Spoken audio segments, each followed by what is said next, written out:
রমজানের মতো অত্যন্ত পবিত্র বরকতময় সওয়াবের সিজন বিদায় নিয়েছে। তবে এর অর্থ এই নয় রমজান বিদায় হয়েছে মানে ইবাদতও বিদায় হয়েছে, নাকি? রমজান চলে গেছে মানে আমাদের ঈমান আমল সব বন্ধ হয়ে যাবে? রমজান শেষ হয়ে গেছে এজন্য আমাদের আমলও শেষ হয়ে গেছে এমন? আল্লাহু আকবার, আল্লাহু আকবার। মুহতারাম হাজির, রমজানের সাথে মুমিনের ঈমান আমলের বৃদ্ধির বিশেষ এক সুগভীর সম্পর্ক আছে। রমজান হলো প্রশিক্ষণ। রমজান মুমিন তার ঈমানের ব্যাটারি, ঈমানের পাওয়ারকে বৃদ্ধি করবে, আমলের গতিকে চাঙ্গা করবে, আর ওই রমজানের প্রাপ্ত শক্তি দ্বারা, ঈমান ও আমলের শক্তি দ্বারা বাকি 11 মাস তার নূর আর বরকতে সে চলতে থাকবে। সুবহানাল্লাহ। তাহলে তার রমজান সফল রমজান। তাহলে তার রমজান কি হবে? সফল রমজান হবে। আল্লাহু আকবার।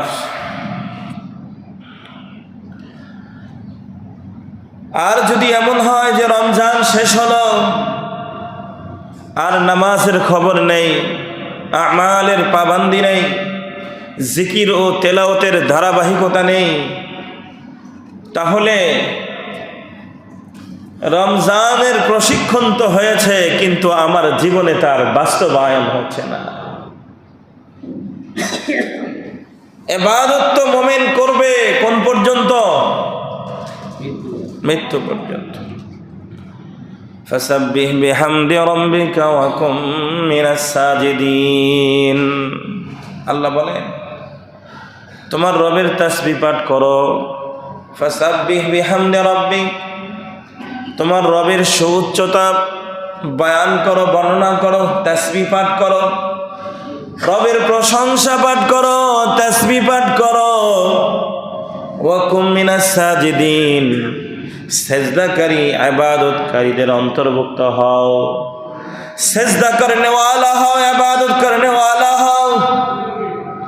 তোমার রবের সেজদা করো, ইবাদত করো, রবের বন্দেগী করো। কতক্ষণ করবা? কতক্ষণ করবা?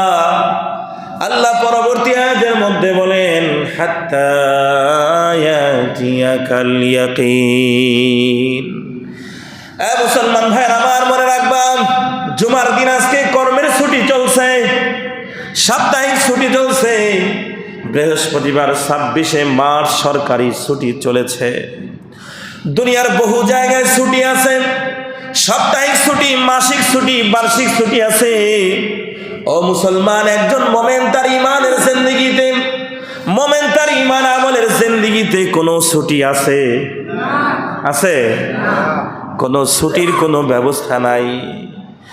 মুমিন তার ঈমানের জীবন, মুমিন তার আখিরাতের বিজনেসে, একজন মুমিন তার আখিরাতের বিজনেস, মুমিন তার ঈমানের জিন্দেগিতে, আমালের জিন্দেগিতে কোনো ছুটি নাই। ছুটিবিহীন চলবে চলবে যতদিন যেমন মানুষের জীবনে, হায়াতের জিন্দেগিতে, মানুষের হায়াতের মধ্যে শ্বাস প্রশ্বাসের কোনো ছুটি আছে?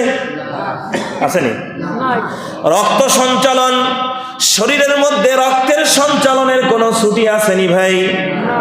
রক্ত সঞ্চালনের যেমন ছুটি নাই, শ্বাস প্রশ্বাস চলার যেমন ছুটি নাই, খাবারের যেমন ছুটি নাই। এ মুসলমান, হায়াত জীবন যতদিন চলবে, জীবনের শ্বাস যতদিন চলবে, রক্তের সঞ্চালন দেহের মধ্যে যতদিন চলবে, মুসলমান তার ঈমানের জিন্দেগি, তার ঈমানের হায়াতের মধ্যে ততদিন ঈমান আর আমলের কোনো ছুটি নাই। ঠিক না বেঠে? এই জন্য আমার আল্লাহ বলেন ওয়াবুদ রাব্বাকা হাত্তা ইয়াতিয়াকাল ইয়াকিন। এ মুমিন, তুমি ইবাদত করো। কতক্ষণ করবা? যতক্ষণ না তোমার মৃত্যু আসে, মৃত্যু নামক জীবন সমাপ্তি যেদিন আসবে, যেদিন মৃত্যুর মাধ্যমে তোমার শ্বাস প্রশ্বাস বন্ধ হয়ে যাবে, রক্তের সঞ্চালন বন্ধ হয়ে যাবে, ওই দিন তোমার ঈমান আর আমল থেকে ছুটি পাওয়া যাবে। এর আগ পর্যন্ত চলতেই হবে, চলতেই থাকবে। নাকি এমন? আল্লাহু আকবার, রোজা শেষ হয়ে গেছে, ইবাদত বন্ধ হয়ে গেছে, এমন হলে চলবে না। ঈমান আমলের তো কোনো ছুটি নাই ভাই। রমজান আলাদা ব্যস্ততা, রমজানের আলাদা পাওয়া। মোমেন সারা বছরের ভিতরে আল্লাহ রমজান, 1 মাস রমজান রেখেছেন মোমেন তার ঈমানের জিন্দেগিতে পাওয়ার গ্রহণ করার, পাওয়ার সাপ্লাই দেওয়ার। আল্লাহু আকবার, আল্লাহু আকবার। এই জন্য আমাদের দুর্দশা, অনেক ভাইয়ের অবস্থা, অনেক বোনদের অবস্থা। রমজান এসেছিল, তখন ফরজ নামাজ পাশাপাশি অন্যান্য নফল নামাজ, কিয়ামুল লাইল, তাহাজ্জুদ, জিকির আজকার, ইস্তেগফার, তওবা ইস্তেগফার, অনেক আমল সুন্দরভাবে চালু ছিল। আফসোস, কিছু কিছু ভাইয়ের জীবনের দুর্দশা, রমজানও শেষ হয়ে গেছে, তার নামাজের পাবন্দি, তার নামাজের ধারাবাহিকতা শেষ হয়ে গেছে, তেলাওয়াতের ধারাবাহিকতা বন্ধ হয়ে গেছে, জিকিরের ধারাবাহিকতা বন্ধ হয়ে গেছে। আফসোস তাদের জন্য, আফসোস তাদের জন্য। আল্লাহু আকবার। বরং উচিত ছিল রমজানের এই ট্রেনিং, 1 মাসের প্রশিক্ষণ ট্রেনিং, যেভাবে ফজরে দৌড়ায় দৌড়ায় আসতাম, এখন তো সহজ, এখন তো শেষ টাইমে ফজর পড়া হয়, তো এখন সহজ, অত আগে কষ্ট করার প্রয়োজন নাই। অন্তত চেষ্টা করলে আপনি তাহাজ্জুদ পড়তে না পারেন, অন্তত ফজরে তো শরীক হওয়া চায়। আল্লাহু আকবার, আল্লাহু আকবার।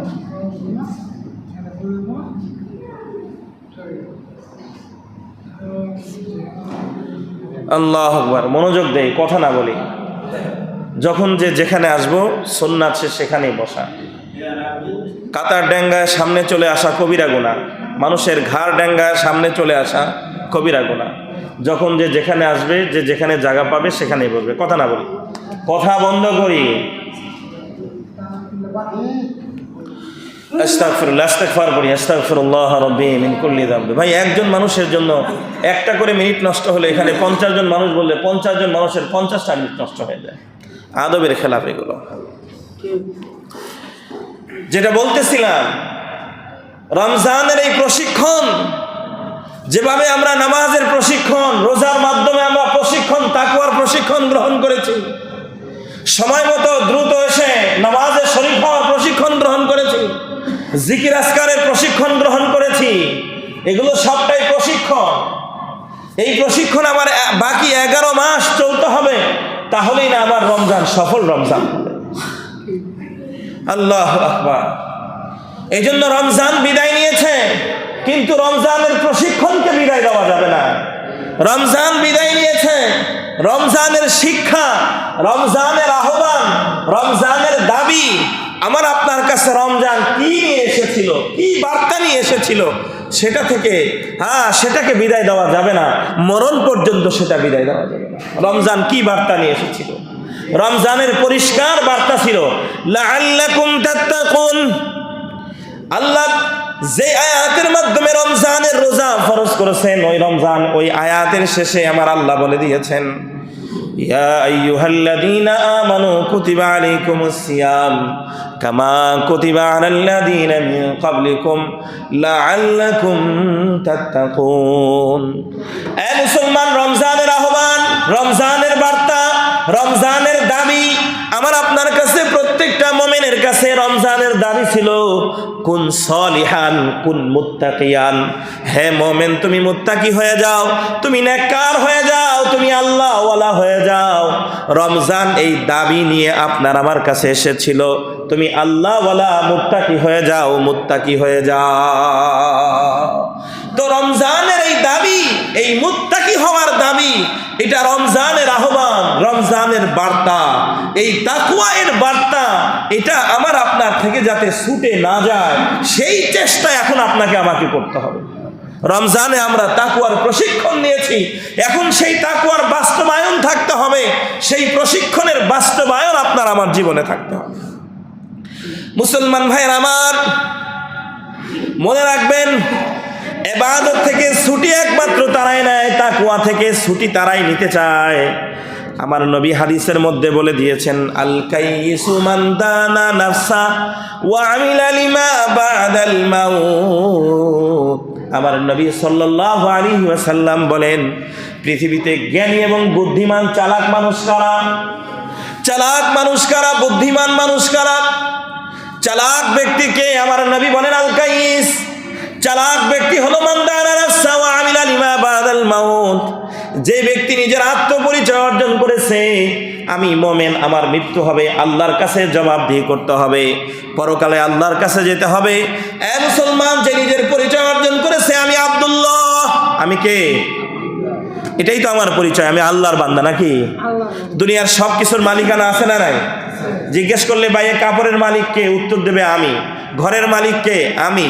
এভাবে যদি আপনি যাই জিজ্ঞেস করেন, জমিনের মালিককে আমি, ঠিক না ভাই? হ্যাঁ, জমিনের মালিককে আমি, বাড়ির মালিককে আমি। তাহলে আমি নামক একটা বস্তু আছে না নাই? এই যে আমি আমি বলতেছি, আমার আমার বলতেছি, আমার ভিতরে আমি, এই আমি আছে না নাই? আমি যে একটা বস্তু, আমার মালিকটাকে বুঝাইতে পারি নাই। সব কিছুরও তো পরিচয় আছে, আমরা পরিচয় দিচ্ছি। টুপির মালিক আমি, জামার মালিক আমি, বাড়ির মালিক আমি, ঘরের মালিক আমি, আমি আমি আমি সব কিছুর মালিক আমি। বোঝা গেল আমি নামক একটা বস্তু আছে, আছে না নাই? প্রশ্ন, আমার সেই আমির মালিকটাকে? এ মুসলমান ভাইরা, ওই আমির মালিক হলো আল্লাহ। আনা আব্দুল্লাহ, আমি আল্লাহর গোলাম, এটাই হলো আমার পরিচয়। আমি চেয়ারম্যান, এটা আমার সাময়িক পরিচয়। ও মুসলমান, দুনিয়ার যত ডিগ্রি আছে, দুনিয়ার যত বড় বড় পদ পদবি আছে, এমপি, মন্ত্রী, মেম্বার থেকে শুরু করে নিয়ে রাষ্ট্র পার্লামেন্টের সর্বোচ্চ পদ, এমপি, মন্ত্রী, প্রধানমন্ত্রী, প্রেসিডেন্ট, সারা পৃথিবীর যত ডিগ্রি, যত ধরনের বড় পরিচয় আছে, যত ধরনের বড় পদ পদবি আছে, এই সব ধরনের পদ পদবি, সব পরিচয়গুলো হলো সাময়িক পরিচয়, ঠিক না বে ঠিক? এগুলো সাময়িক, এগুলো দুনিয়াতে হয়তো কিছু কাজে আসবে, যদি ইখলাসের সাথে আর ন্যায়ের সাথে হয়, তাহলে পরকালেও কাজে আসবে। আর যদি সঠিক পথে না হয়, ডিগ্রি ধারণ করছে চুরি করে, বুঝেন নাই? চেয়ারম্যান হয়েছে দুর্নীতি করে, মেম্বার, মন্ত্রী, এমপি, মন্ত্রী হয়েছে অসৎ পথে, তাহলে এই ডিগ্রি দুনিয়ায় হয়তো প্রভাব থাকবে, আখিরাতে কাজে আসবে? আসবে? তাহলে এগুলো সাময়িক পরিচয়। এগুলো কি আসল পরিচয়? আর আব্দুল্লাহ, ইন্নী আব্দুল্লাহ। হযরত ঈসা আলাইহিস সালাম মাসুম বাচ্চা, মনে আসেনি? হযরত মারিয়াম আলাইহিস সালামের গর্ভ থেকে জন্ম নেন নবী ঈসা আলাইহিস সালাম। বাবা ছাড়া জন্মগ্রহণ করেছে, আল্লাহ পাকের কুদরতের কারিশমা। লোকেরা জিজ্ঞাসা করা শুরু করলো, মারিয়াম তুমি সন্তান কোথায় পেলে? মারিয়াম, তোমার বিবাহ হয় নাই, সন্তান কোথায় পেলে? হ্যাঁ মুসলমান, আমার আল্লাহ মারিয়ামকে আগেই বলে দিয়েছিলেন, লোক যখন জিজ্ঞেস করবে তুমি বলবে আমি রোজা আছি, আমি কথা বলতে পারবো না। ইশারা করে দেবে বাচ্চার দিকে, বাচ্চা তাদের জবাব দেবে। আল্লাহ মুসলমান ভাইয়ের আমার, একদিনের বাচ্চা, শিশু বাচ্চা, দুধের বাচ্চা, নবী ঈসা আলাইহিস সালাম। লোকেরা যখন জিজ্ঞাসা করলো মারিয়াম বিবাহ হয় না, সন্তান কোথায় পেলে? মারিয়াম বলে দিল, ইন্নী নাযারতু লির-রহমানি সাওমা, আমি আমার রবের জন্য রোজার মান্নত করেছি, রোজা রেখেছি। আগের জামানায় রোজা থাকলে কথা বলা যেত না, আমাদের জামানায় রোজা রেখে আমরা কথা বলি, এটা আমাদের জন্য সুযোগ। তবে অহেতুক কথা বলা ঠিক না। যাই, রোজা চলে গেছে, সামনে সেটা আলোচনা হবে। তো মারিয়াম বললেন, আমি তো রোজা, ইন্নী নাযারতু লির-রহমানি সাওমা, আমি তো রোজার মান্নত করেছি, কথা বলা যাবে না। ইশারা করলেন, বাচ্চাকে জিজ্ঞাসা করো। কাকে জিজ্ঞাসা করো? মুসলমান ভাইয়ের আমার, মাসুম বাচ্চা, ওই শিশু বাচ্চাকে যখন জিজ্ঞাসা করা হলো তোমার পরিচয় কি, সাথে সাথে শিশু বাচ্চা জবাব দিলেন, ইন্নী আব্দুল্লাহ, আমি কে? আল্লাহর বান্দা। এরপরে অনেক পরিচয় দিলেন। হ্যাঁ, আতানিয়াল কিতাব, আমাকে আল্লাহ কিতাব দিয়েছেন, নবুয়ত দিয়েছেন, এই বহুত কথা বললেন। তো আমার আপনার মূল পরিচয় কি? আব্দুল্লাহ, কে? আল্লাহর গোলাম। কি পরিচয়? আল্লাহর গোলাম, আল্লাহর বান্দা। এটাই আমার আপনার মূল পরিচয়। আমার নবী হাদিসের মধ্যে এটাই বলেন, আল কাইয়িসু মান দানা নাফসা, জ্ঞানী বুদ্ধিমান চালাক মানুষকে নবী বলেন যে নিজের আত্মপরিচয় অর্জন করেছে। নিজের আত্মপরিচয়, আমি আল্লাহর গোলাম। কি? জোরে বলেন, আমি কে? আল্লাহর গোলাম, আল্লাহর গোলাম। এ মুসলমান, আমি যেহেতু আল্লাহর গোলাম, আমার মালিক কে? জোরে বলেন, আমার মালিক কে? আরো জোরে বলেন, আমার মালিক কে? এ মুসলমান, লজিক্যালি দিক থেকে আপনি দেখেন, আমার মালিকানাধীন জামা, বাড়ি, ঘর, বস্তু যেমনে খুশি আমি তেমনে ব্যবহার করি। কথা ঠিক না বেঠিক? আমার মালিকানাধীন জায়গা, আমি যেমনে বাড়ি তেমনে করব। তুমি নিষেধ করার কে? ঠিক না বেঠিক? কে নিষেধ করলে বলি কি বলি না? তাহলে আমার মালিক যেহেতু আল্লাহ, আমি যেহেতু আল্লাহর গোলাম, আমার মালিক কে? তাহলে আল্লাহর মালিকানাধীন এই বস্তু আমি, আমার ভিতরে কার হুকুম চলবে? ইনিল হুকমু ইল্লা লিল্লাহ, আমার ভিতরে একমাত্র আল্লাহর হুকুম চলবে। আল্লাহ ছাড়া আর দুনিয়ার কারো হুকুম আমার ভিতরে চলতে পারবে না। ঠিক না বেঠিক? আমার ভিতরে, আমি যেহেতু আল্লাহর গোলাম, আমি যেহেতু আল্লাহর মালিকানাধীন বস্তু, তাহলে আমার ভিতরে কার হুকুম চলবে? আমার নিজেরও হুকুম চলতে পারবে না। আমার নিজের মন চাহি হুকুম চলবে না। চললে তাহলে এটা সীমা লঙ্ঘন হয়ে যাবে। এই জন্য মুসলমান ভাইরা আমার, রমজান বিদায় নিয়েছে, রমজানের শিক্ষা ধরে রাখতে হবে। রমজানের শিক্ষা, রমজানে আমরা যে ইবাদত গুলো করতাম সেটার ধারাবাহিকতা ঠিক রাখতে হবে। রমজানের ইবাদত, এ মুসলমান, ঈমান আর আমলের ইবাদত। ঈমান আর ইবাদত থেকে ছুটি হয় না। বলতেছিলাম ছুটি নাই কারা? সেটা আল্লাহর নবী বলেন, জ্ঞানী ব্যক্তি সে কোনোদিন ছুটি নেয় না। বুদ্ধিমান যে, সে কোনোদিন ইবাদত বন্দেগী থেকে ছুটি নেয় না। সে চিন্তা করে না ফজর ঘুমে কষ্ট হয় এজন্য ফজরে যাব না। যে ব্যক্তি জ্ঞানী সে এমনটা চিন্তা করে না। বরং জ্ঞানী ব্যক্তির ভিতরে দুইটা গুণ থাকে। এক নাম্বার, নিজের পরিচয় অর্জন করছে সে আল্লাহর গোলাম। দুই নাম্বার, ওয়া আমিলা লিমা বাদাল মাউন, জ্ঞানী ব্যক্তি কখনো ইবাদত বন্দেগী থেকে ছুটি নেয় না। বরং জ্ঞানী আর বুদ্ধিমান চালাক ব্যক্তি হলো সেই মৃত্যুর পরবর্তী জিন্দেগি। মৃত্যুর পরবর্তী জিন্দেগি হবে দুইটা, হয় জান্নাত না হয় জাহান্নাম। এ মুসলমান, মৃত্যুর পরবর্তী জীবনের বিকল্প কিছু নাই, নয় জান্নাত নয় জাহান্নাম। এই জন্য চালাক হলো সেই ব্যক্তি, যে ব্যক্তি নিজের পরিচয় অর্জন করছে আমি আল্লাহর গোলাম, আর ইবাদত থেকে ছুটি নেয় না, বরং মৃত্যুর পরবর্তী জীবনের ওই ভয়াল পরিস্থিতি, জাহান্নাম থেকে বাঁচার জন্য, জান্নাতে যাওয়ার জন্য ইবাদতের মাধ্যমে প্রস্তুতি গ্রহণ করে। এই জন্য কে চালাক আর কে বেকুব, কে বুদ্ধিমান আর কে নির্বোধ, এটার পরিচয় আল্লাহর দৃষ্টিতে, নবীর দৃষ্টিতে পরিচয় হলো যে ইবাদত বন্দেগী সঠিকভাবে করে, যে হালাল হারাম মেনে চলে, সে চালাক, সে বুদ্ধিমান, সে বুদ্ধিমান। পক্ষান্তরে ইবাদত থেকে যারা ছুটি নিতে চায়, রমজান গেছে ইবাদত করছি এবার ছুটি, সে কে? তার পরিচয় আল্লাহর নবী বলেন, ওয়াল আজিজু মান আতবা হাওয়া ওয়া ইয়াতামান্না আলাল্লাহ, নির্বোধ, বেওকুফ, অক্ষম, দুর্বল। এ মুসলমান, নির্বোধকে নবী বলেন, নির্বোধ হলো ওই ব্যক্তি, আল আজিজু মান আতবা হাওয়াহা, যে ব্যক্তি নিজের মন চাহি জিন্দেগি চালায়, নিজের মনের, নিজের উপরে নিজের হুকুম চালায়, সে হলো নির্বোধ। আমি যেহেতু আল্লাহর গোলাম, আমার উপরে আল্লাহর হুকুম চলবে, আমার নিজের অর্ডারও চলবে না। চলবে না? আমার মন চাইলে আমি নামাজ পড়বো না, আমার একটু ঘুমে মন চাইছে, খুব একটু ঘুমাই, এই জন্য আমি কি ঘুমে বসে থাকবো? ঘুমায় থাকবো? নামাজে না এসে ঘুমায় থাকবো? নামাজে না এসে যদি আমি ঘুমে থাকি, তাহলে আমার নিজের উপরে আমার মন চাহি অর্ডার চালাইলাম, আল্লাহর হুকুম আমি চলতে দিলাম না, আল্লাহর হুকুমের বিরোধিতা করলাম। আল্লাহর নবী বলেন, যেই ব্যক্তি এমন যে নিজের উপরে নিজের হুকুম চালায়, আল্লাহ পাকের বিরোধী হুকুম চালায়, আল্লাহর নাফরমানি হুকুম চালায়, আল্লাহর নবী বলেন সে নির্বোধ, আজেজ, সে হলো নির্বোধ, সে হলো বেওকুফ। আর কি বলে জানেন? ওয়া ইয়াতামান্না আলাল্লাহ, আল্লাহ মাফ করে দিব। কি কয়? দেখেন না, কয় মিয়া নামাজ ঠিকঠাক মতো, আল্লাহ পাক মাফ করে দিব, দূর আল্লাহ ছেড়ে দিব। বলে তুমি এই যে হারাম পথে টাকা কামাইতেছো, মানুষকে ধোকা দিয়া টাকা পয়সা কামাই, কয় আমার বিবি বাচ্চা না খায় রয়েছে, আল্লাহ মাফ করে দিব। আল্লাহ কি করে দিব? মানে বাপটা এমন আল্লাহ ওর ম্যানেজার, আল্লাহর খায়া কাম পড়ছে, ওরে সব কাজে আল্লাহ ওরে মাফ করে দেবে। হ্যাঁ, আল্লাহ বলে দিচ্ছেন না, তুমি নিজের হাতে বেলের দিয়ে কাটো, হ্যাঁ নিজে বুঝতেছো কাটলে রক্ত বের হবে, এরপরেও কাটতেছে, এরপরেও যদি কাটে কয় না ঠিক হয়ে যাব, কাটতেছে কয় ঠিক হয়ে যাব, কাটলে কি ঠিক হয় না রক্ত বের হয়?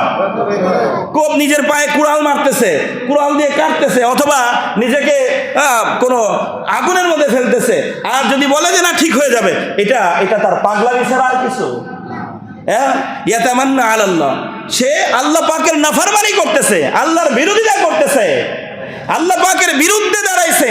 আল্লাহ বলছে ফজর সহ সবগুলো নামাজ ঠিক মতো পড়ো, আল্লাহ বলছে হালাল পথে চলো, মিথ্যা ধোঁকাবাজি করো না, হারাম কামাই করো না, আর ও বলে ইয়াতামান্না, আশা করে না আল্লাহ মাফ করে দেবে। বাংলাদেশের একদম দক্ষিণ প্রান্তে একটা দ্বীপ আছে, হাতিয়া দ্বীপ, আপনারা নাম শুনছেন না? হাতিয়া দ্বীপে, সন্দ্বীপের পরে, সন্দ্বীপও না, সন্দ্বীপ থেকে আরও প্রায় 3 ঘন্টা লাগে। আমি ট্রলারে গেছি, প্রায় 3.5 ঘন্টা লাগছে, শিপে গেলে ঘন্টা খানিকের মতো লাগে। আমি ওখানে 1 বছর ছিলাম, ছোটোবেলায় 12, 13, 14 বছর বয়সে ওখানে 1 বছর ছিলাম। ওখানে একজন প্রফেসর ছিল, আমি ওখানে পড়াশোনা করেছি ছোটোবেলায়, অনেক বড় শিক্ষিত। তো কিছুদিন আমি ওই লোকের বাগান বাড়িতে ছিলাম, ওখান থেকে মাদ্রাসায় পড়াশোনা করতাম। তো ওই লোক সম্পর্কে খোঁজ মানে তথ্য পেলাম, ওনার বক্তব্য হলো, ওনার বক্তব্য নামাজ কালাম পড়ে না, এমনি খুব শিক্ষিত। কিছু শিক্ষিত শয়তান আছে না, সব বুঝে, দেখবেন সব বুঝে, কিন্তু নামাজের বেলায় আসলে কি করে না, বুঝে না। তো এই লোকের অবস্থা ছিল এমন, সে ভালো শিক্ষিত প্রফেসর, সে বলতো কি, সে প্রচার করতো আল্লাহ মাফ করে দিব, কিয়ামতের ময়দানে যখন সব মানুষ একসাথে হবে আর আল্লাহ বলবে ওই জান্নাতে যা, তখন আমরা পিছন থেকে দৌড় দিয়ে সবাই মিলে জান্নাতে চলে যাই। নাউজুবিল্লাহ। মানে আল্লাহ পাকের এতটুকু শক্তি নাই যে ও পিছন থেকে দৌড় দিয়ে জান্নাতে চলে যাবো, আল্লাহ ওকে ঠেকাতে পারবেন না, এটুকু কি নাই শক্তি আল্লাহ পাকের না।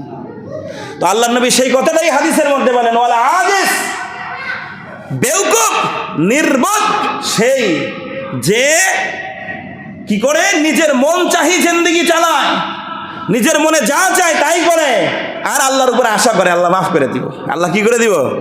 মাফ করে দিব। বুঝেন নাই? এই জন্য আসুন, রমজান চলে গেছে, কিন্তু রমজানের শিক্ষা, রমজান শেষ হয়ে গেছে মানে আমাদের এবাদত শেষ হয়ে গেছে? এবাদত বন্দেগী শেষ হয়ে গেছে? এবাদত যে মনে করবে তার এবাদত শেষ, সে তো ওই নির্বোধ। সে এবাদত বন্দেগীতে কেবল নির্বোধ ব্যক্তিরাই, গাফেল ব্যক্তিরা, যারা জাহান্নামের কীট হতে চায়, তারাই কেবল আল্লাহ পাকের এবাদত বন্দেগী থেকে, ঈমান আমল থেকে ছুটি নিতে চায়। ঈমান আমল থেকে কোনো জ্ঞানী ব্যক্তি কখনো ছুটি নিতে পারে না। শ্বাস প্রশ্বাস যতদিন চলবে ততদিন আমার আমল কি চলবে? ঠিক মতো চলবে। তাহলে এখন ফজরের নামাজে মুসল্লি কম কেন? ফজরের নামাজে মুসল্লি কম কেন? কারণ ওইটাই, মনে করছে কি এবাদত ছুটি হয়ে গেছে, রমজান শেষ হয়ে গেছে, কি হয়ে গেছে? এবাদত শেষ হয়ে গেছে। অথচ গত কয়েক জুমা আগে রমজানের ভিতরে আমি বলছিলাম, আরে ভাই উচিত তো ছিল রমজানে যে এবাদতগুলোর প্রশিক্ষণ নিয়েছি, আমি কি করেছি? ফরজ নামাজগুলো সুন্দর পড়েছি, রোজা করছি কি করি নাই? রমজানের ইবাদত ছিল রোজা রাখা, রাতে তারাবি পড়া, কোরআন তেলাওয়াত করা, জিকির করা, ইস্তেগফার করা, হ্যাঁ, এরপরে ধৈর্য ধরা, হালালের উপরে ধৈর্য ধরা, ইত্যাদি ইত্যাদি। আমরা ইবাদতের প্রশিক্ষণ নিচ্ছি কিনা? উচিত তো ছিল এই ইবাদতগুলো ধারাবাহিক নফল সহ চালু রাখা, উচিত ছিল নফল সহ চালু রাখা। রমজানে ফরজ রোজা রাখছি, এখন আমি কি করবো? নফল রোজা রাখবো। শাওয়ালের 6 রোজা, শাওয়ালের কয় রোজা? সপ্তাহে মঙ্গলবার বৃহস্পতিবার 2 রোজা, মাসে আইয়ামে 20, 13, 14, 15 3 রোজা, 12, 13, 14 3 রোজা, 13, 14, 15 3 রোজা। তো মাসের 3 রোজা, সপ্তাহে 2 রোজা। উচিত ছিল এভাবে নফল, আমি 1 মাস রমজানের রোজার প্রশিক্ষণ নিয়েছি, আর 12-11 মাস এভাবে রমজানের প্রশিক্ষণ নেওয়া ওই রোজাগুলো আমি চালু রাখবো, রোজার প্রশিক্ষণ চালু রাখবো। এটা তো নফলের মধ্যে। কোরআন তেলাওয়াত করছি, প্রচুর পরিমাণ কোরআন তেলাওয়াত করছি, তারাবিতে শুনছি, এখন নিয়মিত আমি কোরআন তেলাওয়াত করব। হ্যাঁ, এরপরে তারাবি পড়ছি, কিয়ামুল লাইল করছি, এখন অন্তত 2-4 রাকাত, 20 রাকাত পড়ছি, এখন 20 রাকাতের দরকার নাই, দৈনিক 2 রাকাত 4 রাকাত করে রাত্রে নামাজ পড়ি। এভাবে এগুলো নফল সহ চালু রাখা দরকার ছিল। আফসোস, নফল তো দূরের কথা, ফরজই ছুটে যাওয়া শুরু করছে, ফরজ ছুটে যাওয়া শুরু করছে। রমজান শেষ, এখন আর ফজর নিয়মিত হচ্ছে না। এখন হচ্ছে কি, মন চাইলে অন্য অন্য নামাজ সুযোগ পাইলে আসা হচ্ছে, ফজর ঠিক নাই, এশা ঠিক নাই, জোহর ঠিক নাই। তার মানে রমজানের যে প্রশিক্ষণ নিলাম, তাকওয়ার প্রশিক্ষণ নিলাম, আফসোস ফরজের মধ্যেও আমার ঘাটতি হয়ে যাচ্ছে। অথচ ফরজের মধ্যে ঘাটতি হলে উপায় আছে? নফল অন্তত ছেড়ে দিলে না হয় আল্লাহ পাক যদি ফরজগুলো ঠিক মতো পড়ে। এক হাদিসের মধ্যে আসছে, বান্দা যদি 3টা আমলও করে অন্তত সে জান্নাতে চলে যাবে। কয়টা আমল? 3টা আমল। কয়টা আমল? একদম সংক্ষেপে শুনেন, হাদিসে পরিষ্কার আছে। মান আকালা তাইবান, 1 নাম্বার হালাল খা। কি খায়? হালাল খাবার খায়। হালাল খাবার তার মানে হালাল খেতে হলে তার ব্যবসা বাণিজ্য হালাল হওয়া লাগবে কিনা? না ধোঁকাবাজি করে ইনকাম করলে হালাল হবে? সুদ ঘুষ দিয়ে ইনকাম করলে হালাল হবে? হ্যাঁ, হবে না। তাহলে হালাল খেতে হলে ইনকাম কি রাখতে হবে? হালাল রাখতে হবে। ইনকাম হালাল রাখতে হবে। আপনি এগুলো সব ফতুয়া আমার চেয়ে আপনারা ভালো জানেন, কোনটা হারাম আর কোনটা হালাল। খাবার দাবার এগুলো আমরা জানি না। কাউকে আমি ধোকা দিয়া আমি তার থেকে লাভ করে নিলাম, এটা হালাল না হারাম? আমি সুদ দিয়ে আমি এটা ইনকাম করলাম, হালাল না হারাম? হারাম বিজনেস করলাম, হারাম জিনিসের ক্রয় বিক্রয় করলাম, তাহলে টাকা হালাল হবে? হারাম হবে। অনুরূপভাবে এই জাতীয় যত ধরনের আছে, হ্যাঁ, মানুষ থেকে আমি অন্যায়ভাবে সম্পদ মেরে নিলাম, এগুলো কি হালাল হবে? তো এভাবে হারাম, যত হারাম আছে সে হারামগুলো বর্জন করে এক কথায় আল্লাহ নবী বলেন হালাল খাওয়া। কি খাওয়া? তাহলে 1 নম্বরে ইবাদত হলো কি খাওয়া? হালাল খাওয়া। 2 নম্বর ওয়া আমিলা বি সুন্নাতিন, নবীর সুন্নাত, নবীর জীবন অনুযায়ী নিজের জীবন চালায়। এখানে একটু স্তর আছে। উন্নত স্তর হলো নবীর ফরজ, ওয়াজিব, সুন্নত, নফল, মুস্তাহাব সব মেনে চলে, উন্নত স্তর। এতটুকু যদি নাও পারে কোনো বান্দা, যদি শুধুমাত্র ফরজ আর ওয়াজিবও ঠিক রাখে, কোনটা? ফরজ আর ওয়াজিব, মনে রাখেন ভালো করে, ফরজ আর ওয়াজিব ঠিক আছে। 5 ওয়াক্ত ফরজ নামাজ ঠিক মতো পড়ছে, আর তার উপরে যত ওয়াজিব দায়িত্ব আছে, ফরজ দায়িত্ব আছে, বিবির হক, সন্তানের হক, এগুলো ঠিক মতো করছে, মানুষের হক এগুলো আদায় করছে, তো হালাল খাইছে, ফরজ ওয়াজিব ঠিক রাখছে। 2 নম্বর কি? ফরজ ওয়াজিব ঠিক রাখা। এটা হলো সর্বনিম্ন স্তর। এর চেয়ে নিচে গেলে আর কোনো সুযোগ নাই। যেমন যারা সরকারি চাকরি করে অথবা বিভিন্ন গার্মেন্টসে কাজ করে, 8 ঘন্টা ডিউটি, সর্বনিম্ন কয় ঘন্টা ডিউটি? এখন কোনো ব্যক্তি যদি দৈনিক 7 ঘন্টা ডিউটি করে, চাকরি থাকবে? বলেন থাকবে? এটা হলো সর্বনিম্ন স্তর, যে 8 ঘন্টা ডিউটি তোমাকে করতেই হবে। আর 8 ঘন্টার উপরে যদি আরো কিছু কাজ করে, তাই লাভ না লস? ওভার টাইম করলে লাভ না লস? যত করবে তত কি? ঠিক ফরজ আর ওয়াজিব হলো ওই 8 ঘন্টা ফরজ ডিউটি। ফরজ আর ওয়াজিব হলো কি? আল্লাহ পাকের দেওয়া 8 ঘন্টা ডিউটির মতো, যে এর চেয়ে কমে গেলে আর কি থাকবে না, কোনো উপায়ই থাকবে না। এটা হলো সর্বনিম্ন স্তর, এতটুকু করতেই হবে। হালাল খাইছে, ফরজ ওয়াজিব ঠিক রাখছে। 3 নম্বর আমল ও আমিনা বাবাই কাহু, আর সে মানুষকে কষ্ট দেওয়া থেকে নিজেকে বিরত রাখছে। সে কাউকে কি দেয় না? কষ্ট দেয়। কষ্ট দেওয়ার যত ধরন আছে কষ্ট দেওয়া থেকে বিরত। কারণ মুসলমান হতে হলে পরিষ্কার এক হাদিসের মধ্যে আছে, আল মুসলিম মান সালিমাল মুসলিমুনা মিন লিসানিহি ওয়া ইয়াদি, মুসলমানকে যার হাত ও জবান থেকে অন্য মুসলমান কষ্ট পাওয়া থেকে নিরাপদ থাকে। মুসলমান হতে হলে সে কারো কষ্টের কারণ হতে পারবে না, সে কাউকে কষ্ট দেবে না, অন্যায়ভাবে সে কাউকে কি করবে না? কষ্ট। অন্যায়ভাবে সে কাউকে কোনো কষ্ট দেয় না, না জবান দ্বারা, না অঙ্গ প্রত্যঙ্গ দ্বারা। বরং জবানের কষ্ট আরো মারাত্মক। কথার মাধ্যমে যে কষ্ট দেওয়া, এটা বড় মারাত্মক। আজকে সময় নাই, অন্য এক সময় শোনাবো। কথা কত যে কঠিন এক জিনিস, এই কথা যে কত মারাত্মক, কিসের তলোয়ার আর কিসের গুলি, এসব অস্ত্রের চেয়েও বড় মারাত্মক অস্ত্রের নাম হলো জবানের কথা। আপনি একবার কালিমা পড়ছে, লা ইলাহা ইল্লাল্লাহু মুহাম্মাদুর রাসূলুল্লাহ, আজীবন ভরা কাফের ছিল। এক কালিমা তার 80 বছরের কাফের থাকার সব গুনাহ মাফ কি মাফ না? আপনি চিন্তা করেন জিহ্বার পাওয়ার কতটুকু। একবার লা ইলাহা ইল্লাল্লাহ পড়ছে, ব্যাস সে মুক্তি পেয়ে যাবে। ইমান মানে জবানের পাওয়ার। 18 বছর পর্যন্ত মেয়ের সাথে দেখা নাই, সাক্ষাৎ নাই, ঠিক না ঠিক? ওদিকে তাকাইলেও সমস্যা, ইশারা করলেও সমস্যা, ঠিক না ঠিক? 18 বছরের আগে কোনো মেয়ে বিয়ের আগে যদি কোনো দিকে তাকায়, উপায় আছে? কিন্তু একবার খালি সাক্ষীদের সামনে বলছে কবুল, সেও কবুল বলছে, এও কি বলছে? এক কবুলের পাওয়ার 18 বছর যার দিকে তাকানো নিষেধ, দেখা নিষেধ, ধরা নিষেধ, ছোঁয়া নিষেধ, কথা বলা নিষেধ, ধরলে উপায় নাই, সমাজ থেকে বের হয়ে যেতে হবে, মার খেতে হবে। আর এখন একবার কবুল বলছে, এক কবুলের পাওয়ার, এখন যদি না ধরে, না ছোঁয়, না তাকায়, ঠিক মতো খবর না নেয়, তাইলে কি আছে? ঠেঙ্গানি আছে কপাল।